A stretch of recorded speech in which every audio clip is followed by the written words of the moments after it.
አስመሳዩ ብሩክ እንግዲህ ሚኪ ብሩክን ድጋሚ አስገደለው ማለት ነው። እውነት በጣም ነው የሚያሳዝነው። ልጆቹን እንግዲህ አይቶ እንኳን ሳይጠግብ ተመልሶ ሲሄድ ደውሎ ዛሬ ጨርሰው እንዳይተርፍ አድርገህ ብሎ እንግዲህ በድንጋይ አናቱን እንደውሻ ቀጥቅጦ ነው የገደለው ማለት ነው። በጣም ያሳዝናል የሰው ልጅ ክፋት በዚህ ልክ። እንግዲህ እንደዚህ ስቅስቅ ብላ አለቀሰች ማለት ነው ልጅና አባት ሲገናኝ። ነገር ግን ደስታቸውን እንኳን ሳይጨርሱ ይኸው እንደዚህ አደበዘዘባቸው። ልጅቱ ኤቨን ደግሞ አባቴን ነው የምፈልገው፣ ከአባቴ ውጭ ማንንም አልፈልግም፣ ምግብ አልበላም አባዬ ካልመጣ፣ አባዬ እኮ ሲሞት አየሁት በህልሜ፣ ገደል ውስጥ ሲጨምሮ ታየው እንዳለች እንግዲህ እንደፈራች ይኸው ሚኪ አስመሳይ እንግዲህ ሚስቱን አግብቶ ከዚህ በፊትም በመኪና የገጨውና እንዳያስታውስ ያደረገው እሱ ራሱ ነበረ።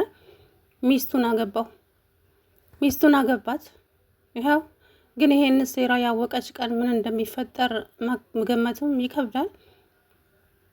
እንግዲህ ደግሞ ሲያስመስል እኮ እሷ የልጆቿን አባት ከልጆቹ ጋር ስለተገናኘ በድጋሚ በጣም ደስ ብሏታል። ግን ደግሞ እንዳትሸኘው እንኳን መኪናውን ጎማውን አስተነፈሰበት ሚኪ ማለት ነው።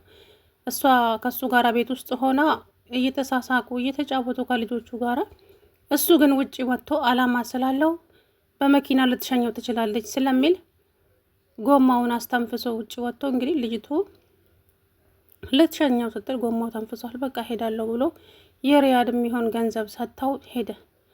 እሰራለታለሁ፣ አንቺ በሰጠሽው ገንዘብ እኔ ቁርስ በላበታለሁ ነገ ጠዋት፣ የታባቱ ንስና እያለ እንደው ብሩክ ባይሞት ጥሩ ነው፣ ደስ ይለኛል ለልጆቹ ሲል ማለት ነው። ሚኪ አስመሳይ ነው፣ ዋጋው ማግኘት አለበት የእውነት እንግዲህ ከዚህ በፊት በመኪና የተገጨ ጊዜ አባባ ነበሩ እሳቸው ጋር ተጠግቶ እሳቸው ጋር እያገዛቸው አብሯቸው እየሰራ የነበረው። ሚጡም እንደ እህት እንግዲህ እየተንከባከበችው ለሚደውለውም ለእሷ ብቻ ነበረ። ከዚያም አባባ እንግዲህ ብሩክና ሚጡ እንደሚገናኙ አያውቁም ነበር። ድንገት ስልክ ስታወራ ሲደውል እንኳን ሄሎ ጓደኛዬ እያለች ነበረ። ከዛም ተኝታ እንግዲህ ፍራሿ ላይ ስልክ ብሩክን እያወራች እያለ አባቷ ሁሉንም ነገር ሰማና በጥፊ ዥው አደረገባት። አባዬ ከጓደኝ ዝም በይ፣ ከዚህ ውጪ ልትዋሽኝ እንዳትች፣ አሁን ያለበት ድረስ ትወስጅኛለሽ። አባዬ እሱ ሲደውል እንጂ እኔ መደወል አልችልም፣ ምክንያቱም ስልክ የለውም፣ በሰው ስልክ ነው የሚደውለው። እንደምንም በይ ግን እኔ ማግኘት እፈልጋለሁ። ከዛ በኋላ እንግዲህ የሚጡ አባት ለትርሲት ደወለና ስለ ብሩክ ነው ማውራሽ። ብሩክ ምን? ብሩክን አግኝተነዋል እና ልምጣ አሁን? አይ ነገ ጠዋት። እናም እኛ መደወል አንችልም፣ እሱ ሲደውል ብቻ ነው። እናም ሚጡ ላይ ይደውላል አለች። ከዛ በኋላ ትርሲት መጣች። ሚጡ ደግሞ በፍጹም አላገናኛችሁም፣ አደራ መብላት አልፈልግም። ምን ሆናችኋል እናንተ? ትናገሪያለሽ፣ ትወስጅናለሽ። ያለበት አልወስድም። እንግዲህ የኔና አንቺ መጨረሻ እዚህ ጋር ይሆናል አላት። ከዛ በግድ እንግዲህ እያለቀሰችን ቢሆን ወሰደችው። እሱ ወንድሟ ጋር አንድ ላይ ቁጭ ብለው ሳለ እንግዲህ ትርሲትና አባባ መጡ። እንዴት እንደዚህ ታደርጊያለሽ? ምን አይነት ሰው ነሽ? ማንንም እንዳታሳይ አላልኩሽም ነበር እንዴ ቦታዬን ሲላት፣ በጣም ይቅርታ ወንድሜ ተጨንቄ ነው፣ ምንም ማድረግ አልቻልኩም። ምንድን ነው ያስገደደሽ ጉዳይ? ልጅ ታማለች። ምን? አዎ ልጅ ታማለች ብሩክ፣ አንተ ከቤት ከወጣ ጀምሮ ምግብ የተባለ ነገር እንኳን እየበላች አይደለም። እናም ልጅቱ በጣም ታማለች፣ አባቴን አምጡ እያለች ነው። ለዛም ነው እናቴቱ እንደዚህ ያስጨነቀችኝ አለችው። እንግዲህ ትርሲት ባሏን ይዛ እንግዲህ የድሮ ባሏ የልጆቿን አባት ወደ ቤት ስትመለስ አቶ ሚኪ ቢራው ነው ይሁን ወይን ይሁን ሶፋ ላይ ተንደላቆ እንኳን ደህና መጣ እንኳን ሲያየው ገና ደሙ ሁሉ ተንተከተከ ማለት ነው። ከዛም በግድ እንግዲህ ልጆቹን ሰላም ካላቸው በኋላ እንዴት ነው ወዳጄ ብሎ የውሸት አስመሳይ ወዳጅ እንግዲህ ሰላም አለው። ከዛም ብሩክ ወደ ልጆቹ ትምህርት ቤት ሄደው ነበረ። ብሩክን ፎቅ ሄዶ ልብሱን ቀያይሮ ወረደ። ከዛም እናታቸው እንግዲህ ዛሬ ምርጥ ሰፕራይዝ አለ ለእናንተ አለቻቸው። እማዬ ምንድን ነው? ቸኮሌት ገዝተሽልኝ ነው? ኳስ ገዝተሽልኝ ነው? አይ ሌላ ነገር ንገረኛ ማሚ። አይ ሰፕራይዝ አይነገርም፣ ሄዱ ልብሳቸውን ቀይሩ ብላ አይናቸውን ጨፍኑ። እሺ እንግዲህ ካላስቻላችሁ ምን ላድርግ ብላ ሄዳ እንግዲህ አባታቸውን አመጣችላቸው።